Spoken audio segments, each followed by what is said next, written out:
Ikan pendatang ni mempunyai nama yang sangat unik. Hai, saya Acap. Ini adalah Mayan Secret, Mayaheros urophthalmus. Ikan ni dia berasal daripada Amerika Tengah.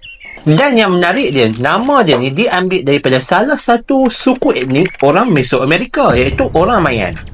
Kalau kita tengok nama saintifik dia, nama genus dia tu Mayaheros datang daripada dua suku kata. Yang pertama, perkataan Maya tu membawa maksud orang Mayan dan Heros membawa maksud wira. Jadi kalau kita cantumkan jadi Mayaheros membawa maksud wira kepada orang Mayan.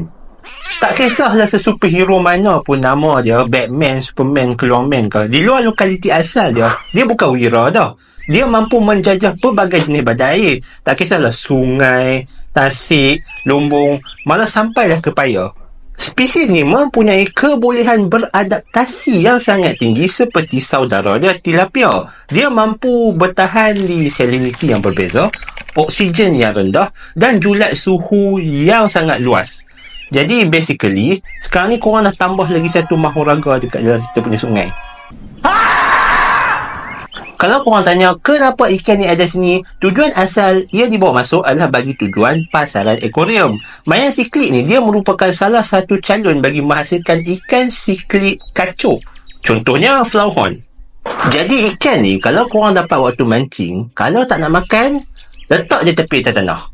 Jangan nak ngada-ngada nak lepas balik dekat dalam perairan kita.